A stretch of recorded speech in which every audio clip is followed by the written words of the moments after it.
I don't think this is going to go over well with normal people because it fits in with the whole idea, both of the Democratic Party and particularly the Clintons, that they are just con artists pretending to care about the little guy while they're using legal trickery to perpetrate injustices on the weak and powerless, which is what Hillary Clinton did here. I mean, this poor girl, if you read about what the crime was, it's quite shocking. It was two guys who brutally raped and beat a 12-year-old girl who was a virgin. She was made infertile. She was in a coma for 5 days. Ladies and gentlemen, free and independent. You're listening to Controversy Radio with your hosts, Jesse and Celicia. Nobody in the media is covering this story. Now, defending somebody she knows is guilty of raping a 12-year-old girl, gets him off, is laughing about it on tape, right? And then is the great champion of women. A 12-year-old girl brutally attacked by a 41-year-old man. They were reportedly in his pickup truck after midnight and parked in a ravine. That's where she says he beat and raped her. The sixth grader ended up in the emergency room. The young lawyer called on to defend the suspect in the case was none other than Hillary Rodham. Just 27, she had moved to Arkansas to be with her then-boyfriend, Bill Clinton. Hillary Rodham was running the legal clinic at the University of Arkansas in Fayetteville. The defendant, Thomas Alfred Taylor, who denied the charge, had requested a woman lawyer. So the judge appointed the future Mrs. Clinton. It would be her first criminal defense case. When she defended a man accused of raping a 12-year-old girl, even though she thought he was guilty at the time. Remember that case where I represented that guy? It was a fascinating case. It was really an interesting case. This guy was accused of raping a 12-year-old. In this affidavit seeking a psychiatric evaluation of the victim and signed Hillary Rodham, the rookie lawyer painted the victim as emotionally unstable, suggesting she'd brought false accusations like this before, that she fantasized about older men, and that experts say children like the victim tend to exaggerate or romanticize sexual experiences. The victim said the allegations in the affidavit are untrue, that she'd never romanticized sexual experiences or made any false accusations before. There's never been any evidence presented by anyone to substantiate the allegations that Hillary Clinton made in that affidavit.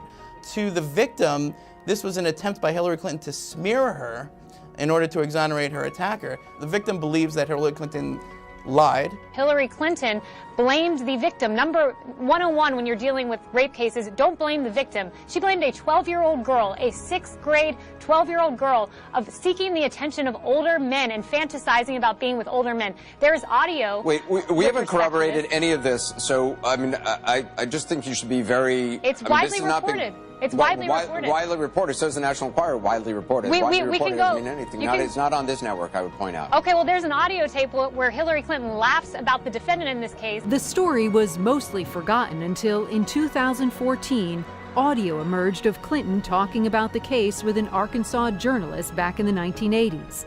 Listen to her laugh describing the moment she delivered her forensic expert's findings to the prosecutor. I handed it to Bailey Gibson. I said, well, this guy's ready to come from New York to prevent this miscarriage of justice. Those recordings were played for the victim by Josh Rogan during his interview. Her reaction was anger. When I heard that tape, I was pretty upset. You lied on me, and you're supposed to be it for women? Do you call that for women?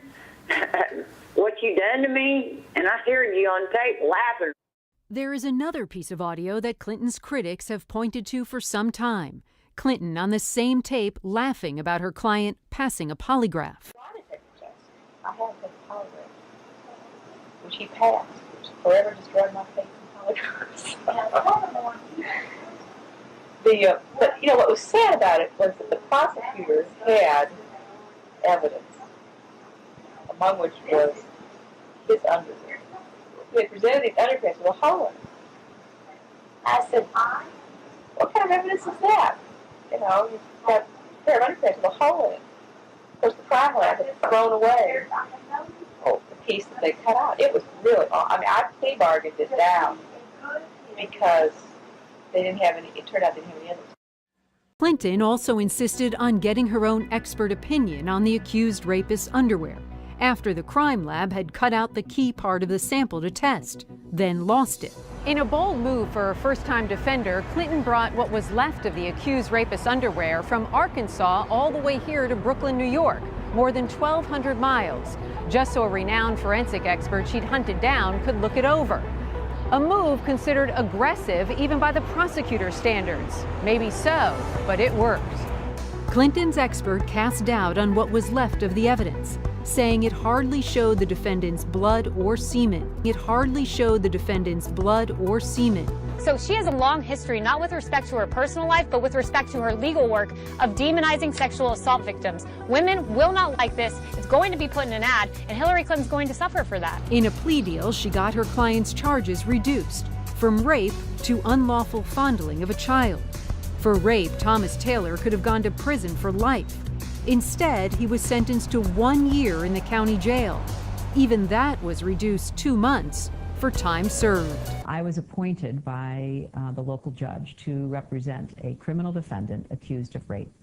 I asked to be relieved of that responsibility, but I was not, and I had a professional duty to represent my client to the best of my ability, which I did. He later pled guilty to a lesser included offense.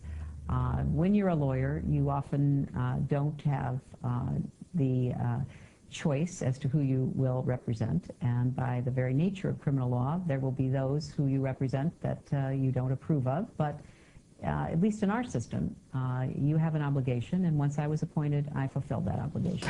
And Hillary Clinton not only defended this guy, do not believe what they are saying elsewhere, that lawyers are required to do this. You know, oddly enough, I am a lawyer. I practice law. I don't know any lawyers who have defended criminals. I mean, personally. She said she did it as a favor. You have to reach out to take these cases. No one forces you to defend, you know, Ted Bundy. It's always the same lawyers doing it. First of all, I see inconsistency here. I was appointed. No, that's on the tape. She was bragging about how she was doing a favor. So that means she could have gotten out of it. She seems to be contradicting her own words, no?